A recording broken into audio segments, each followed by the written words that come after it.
విగ్రహంతో కూడినటువంటి నిండైన విగ్రహం మన జానారెడ్డి గారు. ఆయన రావడం వల్ల ఈ సభకి ఒక నిండుదనం వచ్చింది. నేను గర్వపడతా ఉన్నా. రావినారాయణ రెడ్డి ఆయన దేశవ్యాప్తంగా ప్రచారం కలిగిన వ్యక్తి. కారణం పండిట్ నెహ్రూ కన్నా ఓట్లు ఎక్కువ వచ్చినటువంటి వ్యక్తి. పండిట్ నెహ్రూే కొత్త పార్లమెంటుకు బయలుదేరేటప్పుడు నాకన్నా ఎక్కువ ఓట్లు వచ్చినటువంటి రావినారాయణ ఇక్కడే ఉన్నారు కాబట్టి ఆయన్ని రమ్మని ఆయనతో పాటు పార్లమెంటుకు ప్రవేశించారని చెప్పేసి విన్నాను, చూశాను. అలాంటి కమ్యూనిస్టు యోధుడిని జాతీయ స్థాయిలో గుర్తింపబడే స్థాయికి వచ్చారు. దానికి కారణం దాని బేస్ పునాది తెలంగాణ సాయుధ పోరాటం. తెలంగాణ సాయుధ పోరాటం ప్రపంచంలో గుర్తింపు వచ్చింది. సాయుధ పోరాటం ద్వారా చైనా విప్లవం రాగా వచ్చింది, రష్యాలో రెవల్యూషన్ వచ్చింది. అయితే భారతదేశంలో ఆయుధ పోరాటం ప్రారంభమైంది.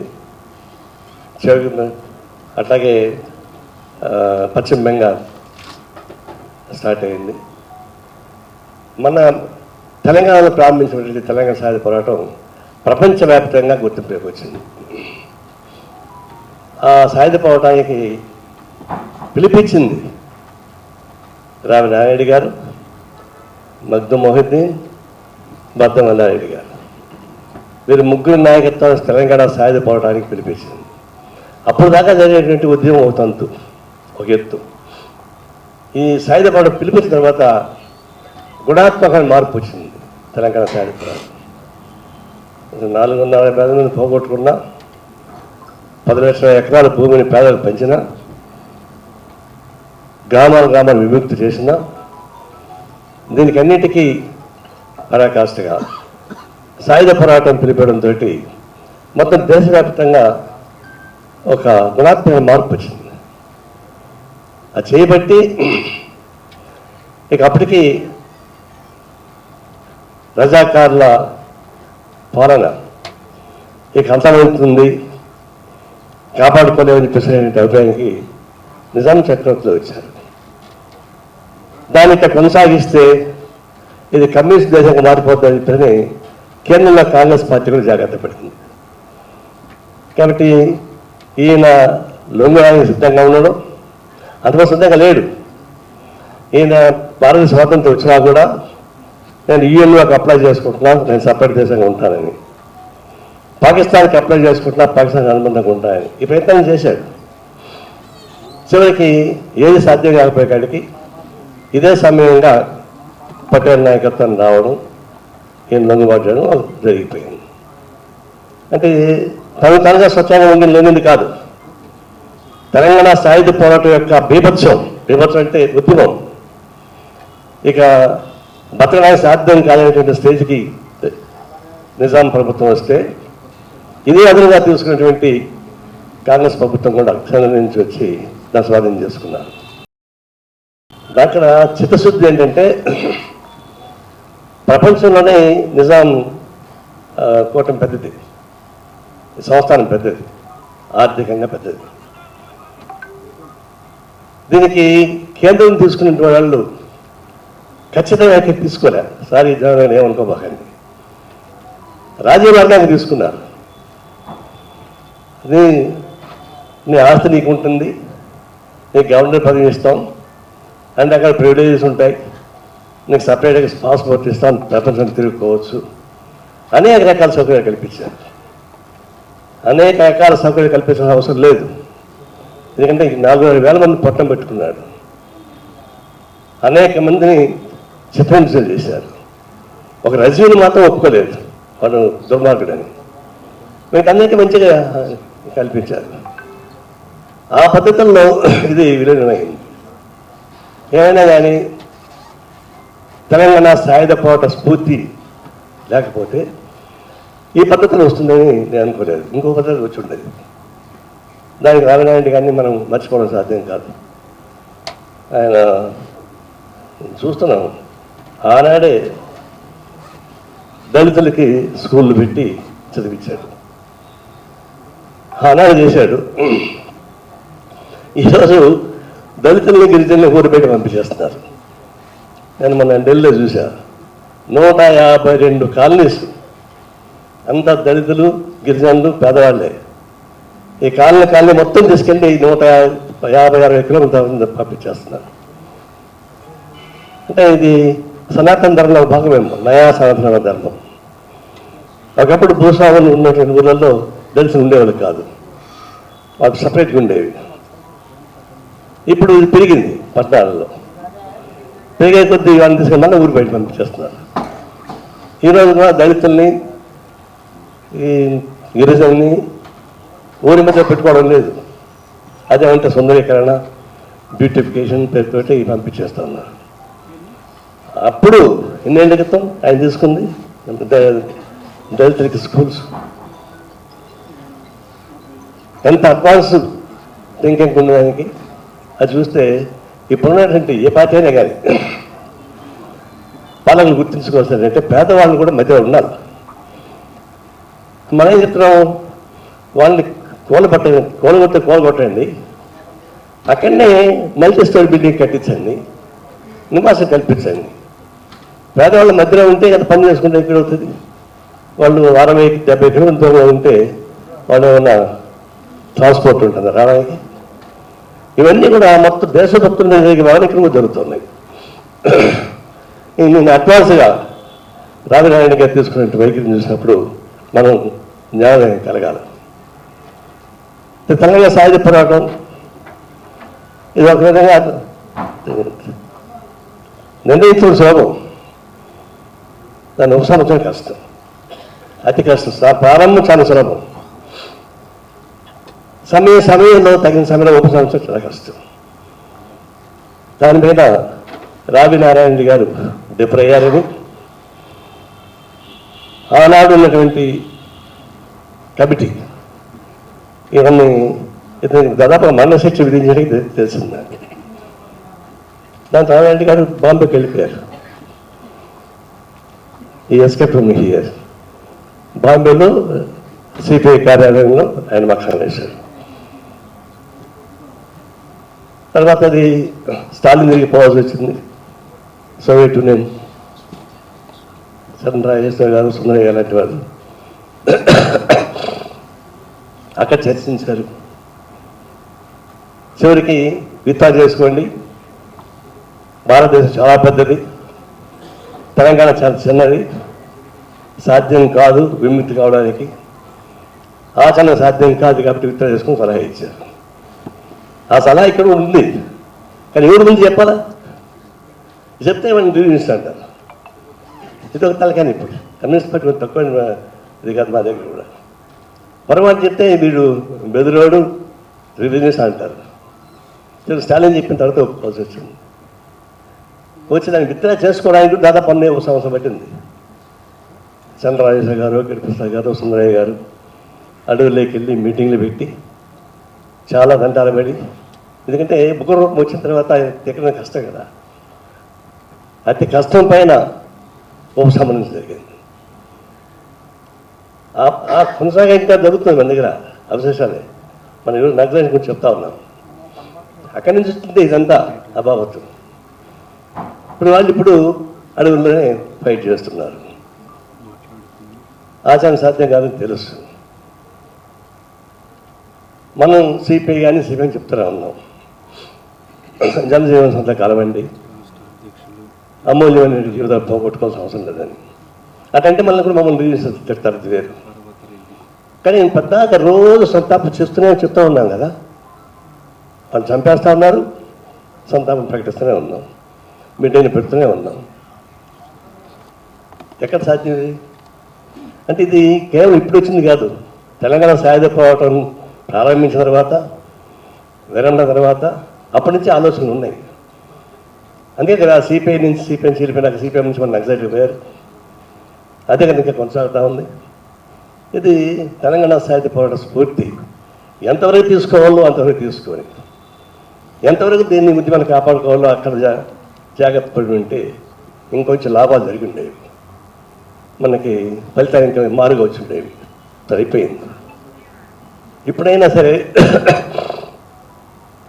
ఈ వామపక్ష ఉద్యమం పెరగాలని చెప్పి కోరుకుంటున్నాను.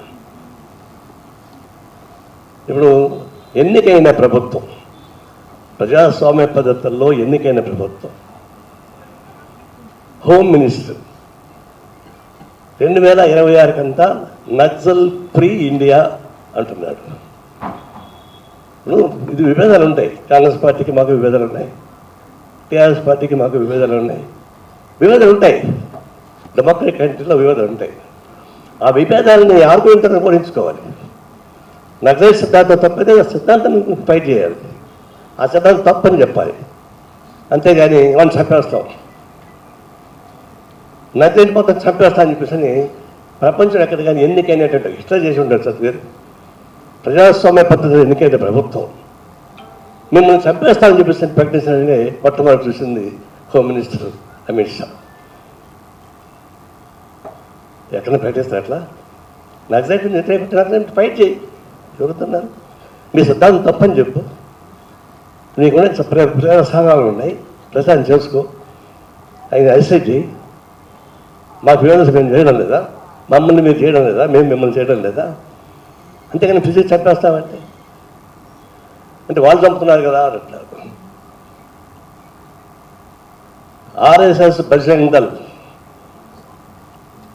వీళ్ళు టెర్రరిస్టులు ఎంతమంది చెప్పారు? లెక్క చెప్పండి, చెప్తాం. అసలు టెర్రరిస్టులకి నక్సలైట్కి మధ్య తేడా కనపడుతుంది దేశం. నక్సలైట్లు వేరు, టెర్రరిస్టులు వేరేయా? టెర్రరిస్టులో ఒక లక్ష్యం ఉండదు, నక్సలైట్కి ఒక లక్ష్యం ఉంది. ఎత్తుగడలు తప్పు ఉండొచ్చేమో కానీ ఈ దేశాన్ని మారాలని, మార్చాలని, పేదరికం పోవాలని కోరుకునేటువంటి సిద్ధాంతం ఉంది. ఆచరణ ఎట చేస్తున్నారు దాని మీద విభేదాలు ఉన్న మాట వాస్తవమే. దీనికి ఒక లక్ష్యం ఉంది, దీనికి ఒక సిద్ధాంతం ఉంది, దీనికి ఒక కార్యాచరణ ఉంది. కానీ ఎలాంటి కార్యాచరణ ఏంటంటే టెర్రరిస్టులు తీసుకొచ్చి ఈ టెర్రరిస్టులు నక్సలైట్లు ఒకటే అని చెప్పేసి అనేటువంటి ఆర్గ్యుమెంట్ చేస్తుంటే ఈ ప్రభుత్వం ఏం ప్రభుత్వం అర్థం చేసుకుంది? చర్చలు వాళ్ళు చేస్తారట, నక్సలైట్లు చేరంట, వీళ్ళు చేసుకోవాలి కదా. అంటే వాళ్ళ ఉద్దేశం నక్సల్స్ మనుషులను చంపినంత మాత్రం నక్సలిజం పోతుందా?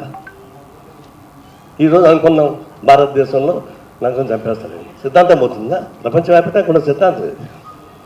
ఇప్పటికి 32 దేశాల్లో ఉన్న కమ్యూనిస్ట్ పార్టీలు దానికి అన్ని సపోర్ట్ చేస్తున్నాయి ఈరోజు కూడా. కాబట్టి మోడీ కాదు కదా, అమిత్ షా తల కింద పెట్టి కాళ్ళు తపస్సు చేసిన సరే కమ్యూనిజాన్ని మీరు ఆపలేరు, మీ చేత కాదు.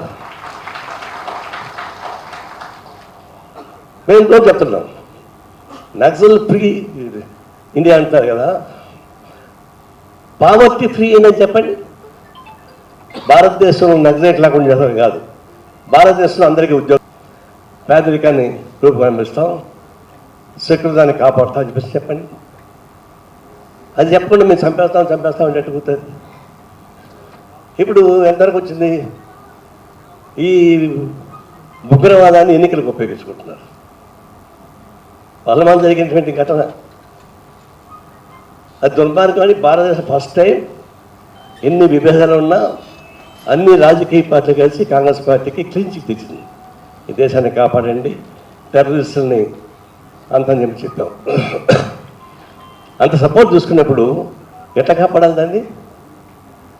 ఎట్లా దీన్ని డీల్ చేసి రాసింది? మూడో రోజే పాటన పోయి ఎన్నిక ప్రచారం చేస్తావా నరేంద్ర మోడీ? ఈ శవాన్ని తొక్కుంటూ పోయి పాటనలో ఎన్నిక ప్రచారం చేస్తున్నాడు. మళ్ళీ మొన్న కూడా అంటాడు, నక్సల్ చంపేశాము, టెర్రరిజం చంపేశా అని చెప్పాడు. మొన్ననే బీహార్లో ఇంకా కొనసాగుతూ ఉంది టెర్రరిజం పైన అంటున్నాడు. అంటే రేపు ఎన్నికలు జరిగేంత వరకు అది కొనసాగుతుంది. ఇది ఎన్నికలకు దీనికి ముడి పెడుతున్నారు, రిలీజియస్ దీనికి ముడి పెడుతున్నారు. ఇప్పుడు భారతదేశంలో రాజ్యాంగ సంక్షోభం వచ్చింది. రాజ్యాంగ సంక్షోభం యాడ్ నుంచి వచ్చింది? కమ్యూనిస్ట్ నుంచి రాలే, నక్సలైట్ నుంచి రాలే, ప్రతిపక్ష పార్టీ నుంచి రాలే, స్వయాన మోడీ ప్రభుత్వం నుంచి వచ్చింది. సుప్రీంకోర్టు ఒకటి తీర్పు ఇచ్చింది, నామినేటెడ్ గవర్నర్ ఎలక్టెడ్ గవర్నమెంట్ని పెత్తనం ఏంటని చెప్పింది. దానికి ఖండించింది ఫస్ట్ వైస్ ప్రెసిడెంట్, అంటే ద్వితీయ పౌరుడు. ఆయన ద్వితీయ పౌరుడుగా ఉన్నటువంటి ఉపాధ్యక్షుడు జ్యుడిషియల్ ఖండించాడు. ఇక న్యాయ వ్యవస్థతో కాన్ఫ్రంటేషన్. చివరికి మంత్రులు ఖండిస్తూ ఉన్నారు. అంటే ఈ రాజ్యాంగాన్ని కాపాడాల్సినటువంటి ప్రభుత్వం రాజ్యాంగం ఒక అంగాన్ని ధ్వంసం చేస్తూ ఉంది, జ్యుడిషియల్ మీద దాడి చేస్తూ ఉంది. మనకున్నటువంటి స్టేటస్ బాడీస్ ఉన్నాయి, అవి అవే కొట్లాడుకుంటున్నాయి. వాళ్ళే పోరాడుతున్నారు విధుల్లోకి వచ్చి. కాబట్టి ఈ ప్రభుత్వం రాజ్యాంగాన్ని ధ్వంసం చేయడానికి నక్సలైట్ కారణం కాదు, ప్రతిపక్ష కారణం కాదు. ఆర్ఎస్ఎస్ ప్రభావితమైనటువంటి బీజేపీని ఉన్న రాజ్యాంగాన్ని ధ్వంసం చేసి వాళ్ళకు హిడెన్ ఎజెండా వాళ్ళకు ఉంది. ఈ దేశంలో డెమోక్రసీ ఉండకూడదు, ఫ్రీడమ్ ఉండకూడదు, సెక్యులరిజం ఉండకూడదు, మొత్తం తీసుకెళ్తే రకరకాల పద్ధతులు. అంటే వాళ్ళకు ఉన్న మోటివేషన్ ఏంటంటే క్వశ్చన్ చేసే వాళ్ళని చదివించుకోవడంతో పాటు వాళ్ళు ఒక హిడెన్ ఎజెండాతో ముందుకెళ్తూ ఉన్నారు. రేపు రాబోయే రోజుల్లో ఈ దేశంలో ఈ రాజ్యాంగానికి ఏమైనా ప్రమాదం వస్తే ప్రతిపక్ష పార్టీలకు కాదు, ఈ బీజేపీ ఆర్ఎస్ఎస్ డామినేట్గా ఉన్నటువంటి ఆ ప్రభుత్వం నుంచి వస్తుంది. అందుకే పిలిపించాం, రాజ్యాంగాన్ని కాపాడండి, సెక్యులరిజాన్ని కాపాడండి, ప్రజాస్వామ్యాన్ని కాపాడండి పిలిపించాం. ఇప్పుడు మొన్న రాహుల్ గాంధీ ఒక లెటర్ రాశాడు, దాని పెద్ద చర్చ రాత్రి డిస్కషన్లో చెప్పింది ఏంటి, వాళ్ళతో చర్చించండి, దాని పార్లమెంట్ మీటింగ్ పెట్టండి, అన్ని పార్టీ మీటింగ్ పెట్టమని అని చెప్పారు. దానిపైన రాద్ధాంతం, నక్సలైట్ పొగుడతారా, రాజ్యాంగాన్ని ధ్వంసం మాట్లాడతారా అని. అది ఒక విధంగా ఈ రియాక్షన్ శక్తులు మొత్తం 95% మీడియా మొత్తం వాళ్ళ చేతిలో ఉంది, పేపర్లు వాళ్ళ చేతిలో ఉన్నాయి, ప్రచార సాధనాలు వాళ్ళ చేతిలో ఉన్నాయి. దాడులు చేస్తున్నారు.